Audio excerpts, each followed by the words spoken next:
хотим всесторонне вас предупредить сегодня, что есть такая проблема, есть такое вещество, что не стоит пробовать, не стоит брать в руки. Сразу со всех сторон о пагубности наркотиков школьникам рассказывают и относительно здоровья, религии и законодательства. Главный нарколог республики Жамбулат Вайделов уже более 18 лет занимается наркозависимыми. Помогая сотни пациентов, с уверенностью отмечает, что никто изначально не рассчитывал оказаться в полной власти наркотических средств. Врач предостерегает ребят, желание возрастает уже после первой дозы. Мы хотим их как-то огородить от этого, обезопасить от этого вовремя, своевременно, как бы им предоставить информацию, да, как будет происходить склонение, какие они будут употреблять какие-то слова, какие-то эти выражения, чтобы они знали, если они это так говорят, то это происходит воздействие на них с целью склонения к употреблению наркотиков. Радость проходит быстро, а дальше уже начинается самое страшное – социальная деградация и поражение организма. Начинают страдать все системы и органы человека. Развиваются психические заболевания, снижается иммунитет. В 98% случаев к употреблению наркотиков подталкивает сомнительное окружение.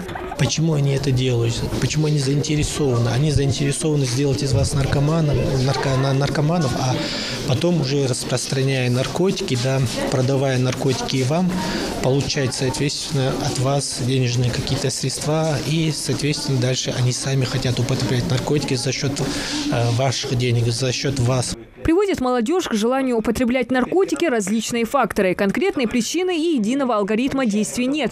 Больше всех подвержены наркозависимости подростки с нездоровой обстановкой в семье. Большую роль, конечно, играют родители и их воспитание. Мне, честно говоря, после раздумий у меня именно воспитание от родителей, диалоги, это очень полезно. Даже если я не думаю об этом и считаем, что это не нужно, но в какой-то нужный момент это может появиться в голове. И дядя рассказал очень хорошую историю поучительную о его друге, который смог даже перебороть наркоманию, но в итоге она все равно убила его.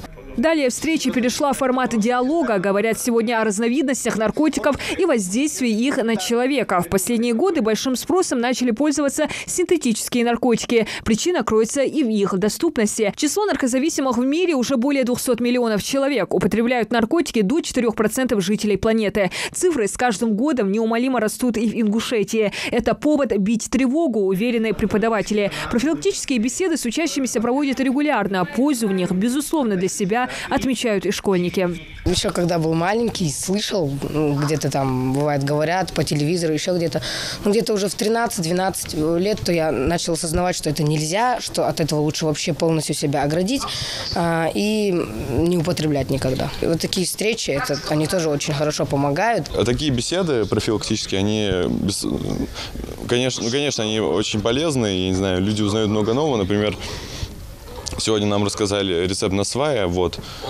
Но прежде всего нужно работать с детьми, работать с родителями. Очень часто подростки полагают, что они могут уйти от ответственности перед правосудием благодаря своему возрасту. Инспектор ПДН Хава Плиева напоминает, что с 16 лет к уголовной ответственности привлекают за хранение наркотиков в значительном и в крупном объемах, и к административной за употребление. Это штраф от 4 до 5 тысяч, либо арест до 15 суток. По мнению богослова Ахмеда Тангиева, тяжесть таких действий в религии легче объяснить подросткам, так как их личность и жизненные взгляды только формируются.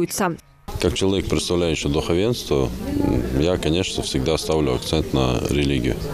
И я считаю, что это главный стимул должен быть для мусульманина, чтобы в чем-то, да, либо выполнять приказы, либо сторониться запретов и так далее. И я думаю, что это больше всего влияет на общество.